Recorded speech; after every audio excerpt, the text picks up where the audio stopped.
as spiritual husbands in the spirit, that they've been married in the spirit, that the spiritual husband usually prevents them from getting married.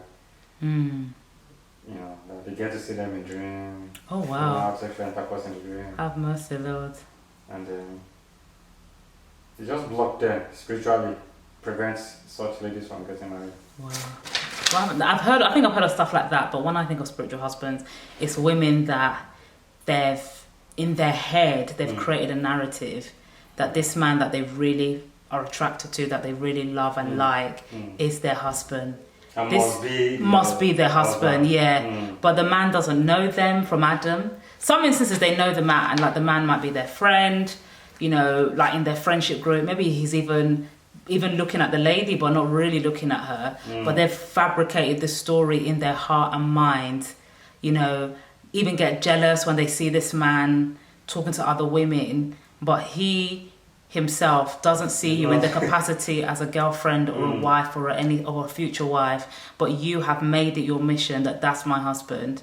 You don't even approach the man. You don't even try to say, I think, you know, some people are bored of like, I had a more lullaby, more vision. I had a vision that you're my man. But some of them, that's not the case. They've literally just fabricated an idea. And I think that's very dangerous to have a spiritual husband. You know, so a spiritual husband in the sense of, it's just like a fairy tale. It's like a real life made up man. I know that sounds crazy, but in the sense of, there is a man, right?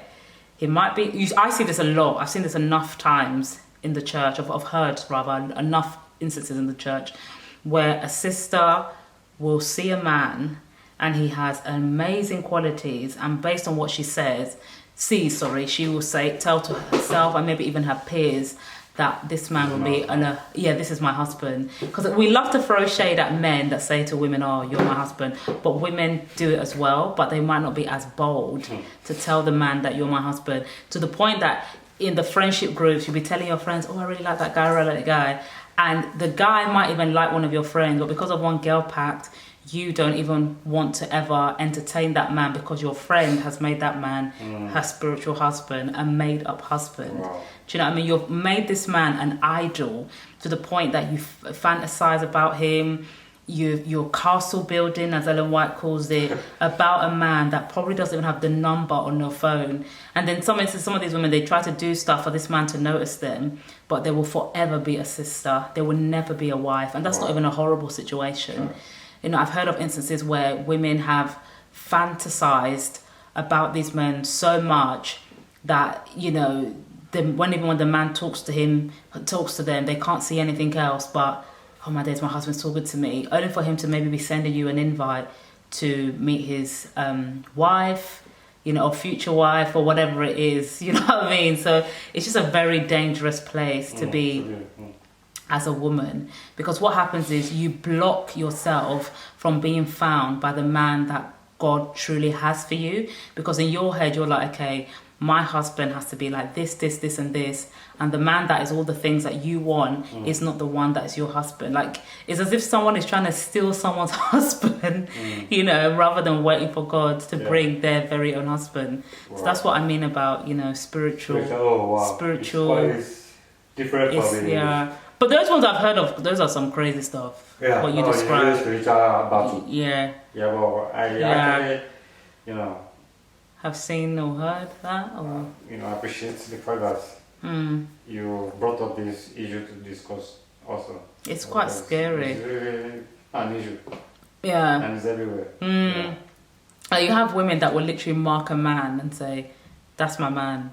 The man doesn't even know your name. Or maybe even if he knows your name, he's not looking at you. Exactly. And then you try to strategically position yourself so he sees you. And in those some instances, it's like, okay, they might be successful. But just the way God has made women are not really the ones that are to chase or pursue a man. So it always, a lot of the time, tends to backfire.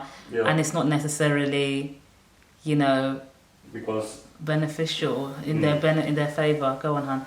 Yeah, it's not necessarily. Sometimes it's backfire not because the guy, you know, was rude or necessarily rude. Or unappreciative. Not because it was not meant to be. To just not click. Yeah. And it could be embarrassing. Yeah. To the point for a woman. Yeah. To the point, like some of these men, they get married and these women are so bitter. And it's like, why are you angry? Why are you bitter? The man never suggested that he wanted to marry you or be your girlfriend. You fabricated this idea in your mind. That is quite delusional. And, you know, because it's a church setting, we wouldn't say, oh, somebody needs to go and see a mental specialist. That is not normal, darling. Like, how can you see somebody, especially the ones that don't have much interaction with that man, just because of the way he looks, you start fabricating, oh, this is how our dress is going to be. By 2026, this is my husband. You know, we all of a sudden see you start coming to prayer meeting. You know, we haven't seen you ever at prayer meeting. There's somebody I'm praying for. Is there somebody? Yeah, oh yeah. Do you know what I mean? Like, and you just find yourself so upset when this man marries. Some people even leave the church and become very radical. Yeah. Because for them, the man rejected them. But can we say the man rejected you when he didn't ever, with his mouth, say he wanted you? Exactly. And I think that's what women need to understand. You need to hear from a man, I want to court you, I want to marry you. And not even only the hearing, that he must show it. Yeah. Do you know what I mean? It's all good and well, like with us now, you know, I want to get married, blah, blah, blah. And you're just saying, I want to get married. You don't propose, you don't talk to my dad, you don't talk to my family. I should just be there. He's coming, he's going to do it. And then, you know, I don't know, with us it's different, but there's some instances, some of these men maybe promising them things and then that's why they're waiting. But when a man has never ever said anything, you know, in terms of like, oh, he wants to marry you, and you're still hanging on there.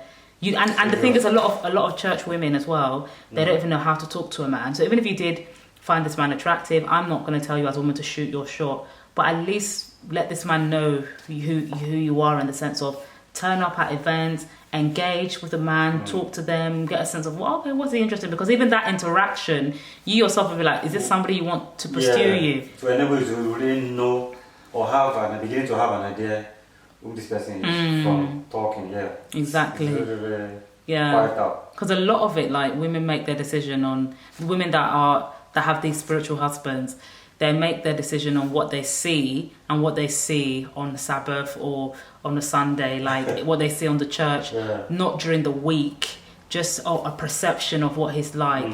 They haven't really had the time to sit down and engage about this man or to talk to other people about what this man is like. And I just think some of that, to some degree, should be something a man is doing. Like, the man should be the one asking around. I actually think women also should do that as well, but like I said already, I don't think it's a woman's place to be pursuing the man. Do you know what I mean? So wait for the man to be pursued, but then at the same time, allow yourself to be in a position to be pursued. Not necessarily only like showing up where he is as well, mentally, physically, and all other areas spiritually. Are you ready for a relationship? You know what I mean? Because I just think it's just quite embarrassing that all these women just fantasize about these men in church that they never say hello to. You got women who are 30, 40 years old. They see a man, they start giggling like teenagers. Do you know what I mean? A lot of women in the church. I'm serious, honey. Like, it's so sad. Like, the church is really, it's such a great place. But at the same time, when it comes to this area of relationship, I think it's done a massive number on a lot of us because it hasn't taught women how to engage with men. It hasn't taught women how to read the room to say, okay, a man is doing this. He's not interested. You know, the same church family will say, oh, pray about it, which is excellent. Pray and as you're praying, ask God to give you discernment, spiritual discernment of the eyes to see what this man is about. Is this man even worth being in a relationship with? You know, is this man even worth me thinking about? No, he probably isn't, because he's never ever said in his life that he's interested in you. And it might sound so horrible, but it's true. Like, the man has, like, if the man has never said, I'm interested in you, and shows his interest, that person is not a potential for you.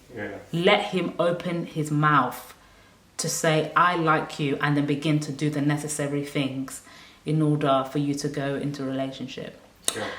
Ha! I just filmed you without filming you, honey. And you've just helped me do my next video. I love you so much, darling.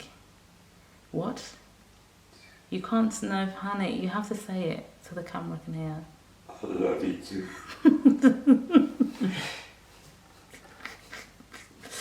Guys, thank you. Very impromptu. Share this video with your friends who have spiritual husbands. We ask that they'll be delivered from such. Have a good day. Hooray.